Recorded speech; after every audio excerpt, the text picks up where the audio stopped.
Hello, my name is Laura, and tonight I'd like to make a recipe for Phyllis Stokes tomato pie. When I was looking through her videos, this is one that particularly appealed to me. Her husband, Mr. Bucky, loved it, said he wants it once a week. It's something my husband always says. If there's something he likes, he says he wants it once a week. So ever since I saw this, I've been wanting to make this tomato pie, so I'm going to attempt it tonight. Before I get started, I would like to shout out my YouTube friend Trayvon Peterson. Trayvon, I was thinking of you when I put this shirt on because I know we have the same shirt. So let's get started on the pie. I'm going to link Phyllis's recipe, of course. She seemed to be making this up on the fly. She said it was not a tried and true recipe. And if she wanted to make it again, she would in fact have to go back and watch her video. Well, she started off by making an unusual pie crust, at least for me. I'm not much of a baker, but it was a crust that had an egg in it. I have not made that. I'm not a baker, so I used a Pillsbury crust and I baked it blind. That is to bake it with foil filled with some weights. I have some beans here, and it was a little shy. I didn't quite have enough dough to do a very pretty crimping job, but it's a crust and I think it will do the trick. And the ingredients are 3 kinds of cheese, and Phyllis did use the pre-shredded cheese in her video. So I've got some mozzarella, some extra sharp cheddar, and Phyllis used Parmesan cheese. I am really on a sodium restricted diet, and whenever I use a recipe that calls for Parmesan cheese, I use this Italian style 6 cheese blend. It comes in a bunch of different brands. This is the Lucerne brand from Safeway. But you can see it's a blend of 6 cheeses. The sodium in it is very low compared to Parmesan. Mayonnaise, you can see that I am east of the Rocky Mountains now because my Best Foods mayonnaise is Hellmann's. A little bit of flour, a couple of eggs, and my tomatoes. Now here's something that Phyllis would not approve of. In fact, it's a dishonor to her, and that is I paid $10 for these 4 tomatoes, which is ridiculous, but today is February 2nd. You cannot get a good ripe tomato. She used some vine-ripened beefsteak tomatoes in her recipe. These are hothouse tomatoes, but I have learned long ago you have to smell a tomato, and if it smells like a tomato, it will taste like a tomato. If it smells like nothing, it will taste like nothing. And oftentimes, out of season, we see tomatoes in the store that are absolutely beautiful and completely tasteless. These smell really good, so I hope they're going to be good. And I have already peeled them, which is just, Phyllis does demonstrate this on her video. You just take out the core, you put them in boiling water for about 30 seconds, then plunge them into ice water, and the skin comes off very, very easily. I've done 2 things now that Phyllis recommends.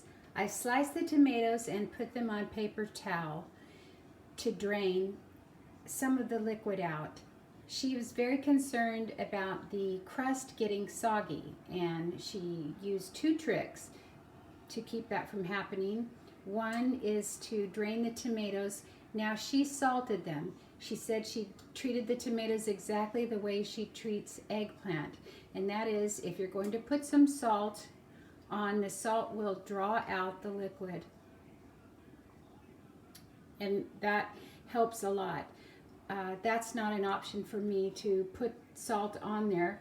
However, I will let them drain for about 20 minutes, and then I will dab them off with the paper toweling, and that should help. The other thing to keep from having a soggy crust is she takes the warm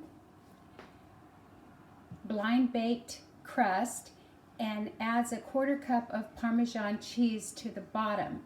And of course I used my 6 cheese Italian blend, but it kind of melts in and will create a barrier between the tomatoes and the bottom crust. The other ingredient it calls for is fresh basil. And believe it or not, even on February 2nd, I did have some fresh basil in the garden. It's not terrific looking. I haven't been out here for a couple of months, so I'm not even sure if it has frozen yet this year in Houston. But this is in a pot that is on a stand on the patio. So it still had a chance, and my plant was pretty skimpy, but there were a couple of stems. I got this, and if it's not enough, I probably have one more stem about this size out there that I can harvest. So we'll give these about 20 minutes to drain and come back and see what we have.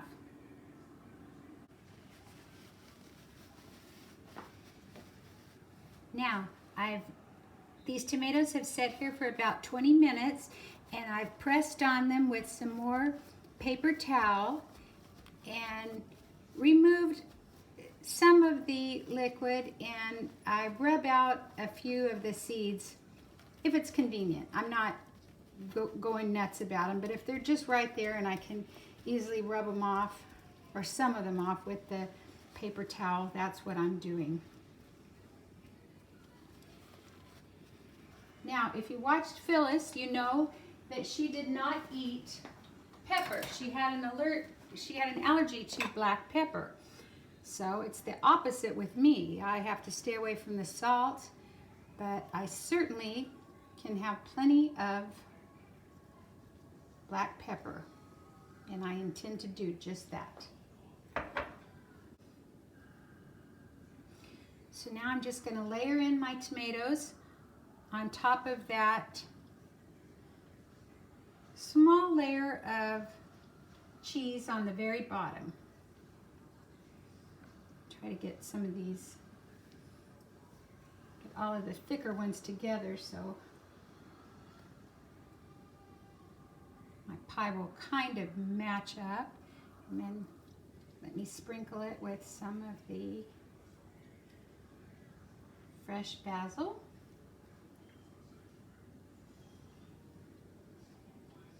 And more with another layer of tomatoes.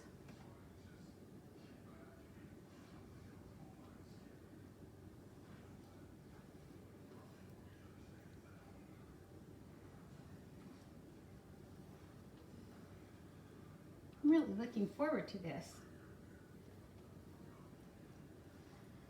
This seems right up my street.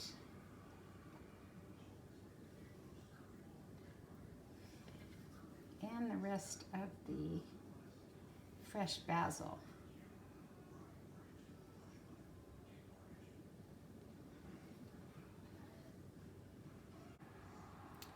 Now to make the sauce, she said a 1/2 cup of mayonnaise, and she kind of eyeballed it. I'm going to eyeball it too. That might be closer to 2/3. Her 1/2 cup looked pretty generous to me. And she made a point that she did not add any more salt because of the salt on the tomatoes. I'm going to add some pepper, and of course I'm not going to add any salt. So I will add a little bit of Mrs. Dash. Oh, this is the original. I usually prefer the garlic and herb. And 2 tablespoons of flour. And she was always saying to use white lily flour or King Arthur flour. 2 eggs. My regular viewers will want me to count my eggs. So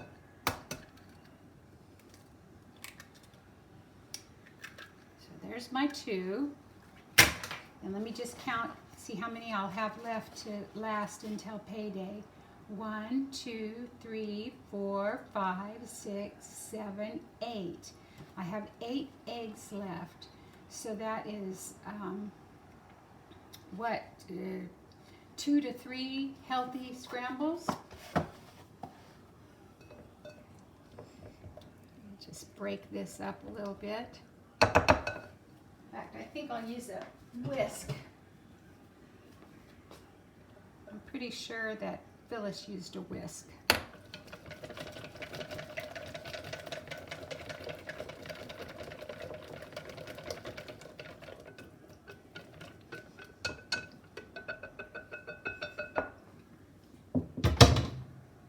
And then she used a cup each of the cheddar cheese and the mozzarella. And again, just to give myself a little break on sodium and calories, I'm going to make this a scant cup.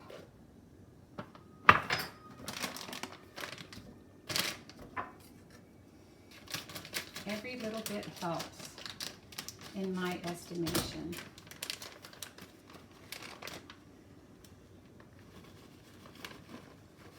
Of course, cheese does have sodium.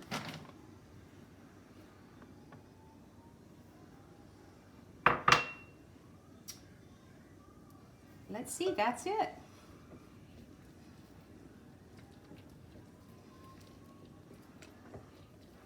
That's it for the filling. Now, I have to say,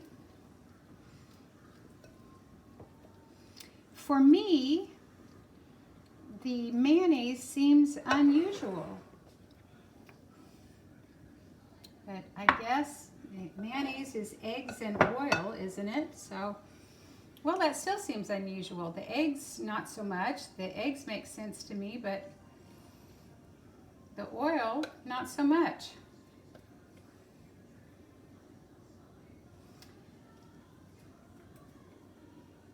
But obviously, not to ruin a surprise, hers turned out.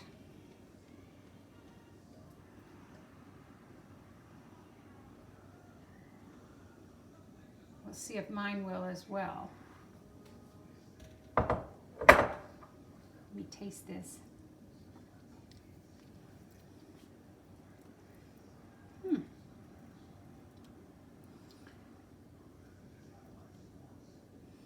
Well, we'll see. Isn't all that impressive on its own.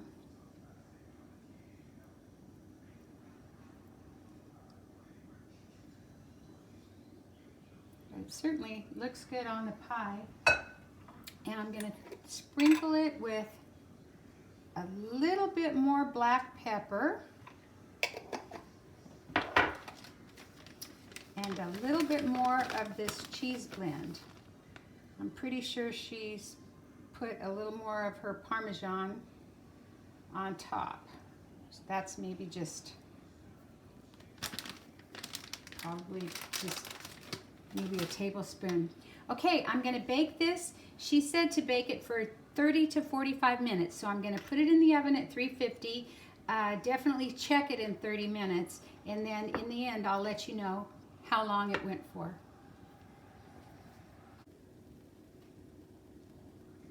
Well, here it is out of the oven, and I cooked it about 40 minutes. I cooked it 30 minutes, and it seemed like it was set, but I decided to make it a little browner and crisper on the top. And I've got it sitting up on a little rack to cool. I'm going to let it cool, at least 30 minutes before I try to cut it. When I first took it out of the oven, I could see it really bubbling. The oil from the mayonnaise had separated, and I could see, you might even see a little bit there. I see a little bit of that bubbling hot oil in there. So, you know what? It made me think I may want a little vinegar sprinkled on this. I don't know. When it's time to cut it, I'll show it to you and we'll give it a try. But I'm thinking fresh tomatoes like that are delicious with oil and vinegar. So who knows? That's a thought as a condiment. We'll let it cool and check it out in 30-45 minutes or so. Okay, well here is my pie finished, and I've served it up on the counter like Phyllis always displayed her plate. Of course, she always served a complete meal. I'll be having just the pie, but in Phyllis's honor, I did have something I really don't drink usually, and that is a glass of iced tea. She and Mr. Bucky had iced tea at every meal. So let's give it a try.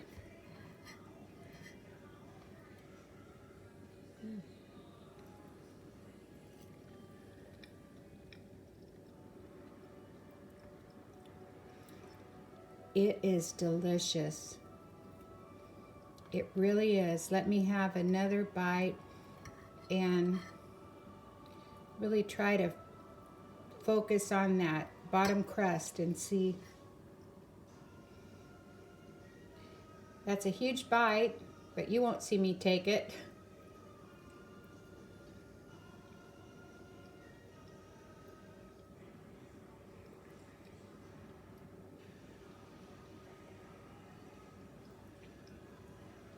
Well, I would say the bottom crust is a little soggy, but it doesn't bother me at all with the consistency of it. Isn't a bother to me at all. I wonder if that recipe she used with the egg in it would make a difference. It was something that she was more concerned about than I would be. Now I am going to try it with a little bit of vinegar like I mentioned. I've got some balsamic and some white wine vinegar. Oops, I was going to use a lot less than that.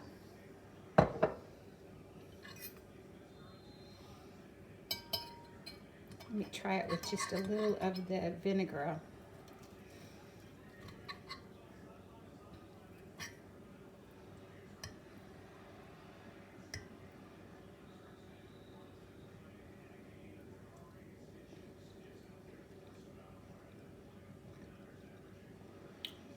Oh, that's good. It's really good either way. You know what I think I'd like with this is just a plain green salad. Just lettuce with a little bit of very light oil and heavy vinegar dressing and have on the side and eat the salad with the pie. Well, it's just delicious and I think you should give it a try. Bye for now.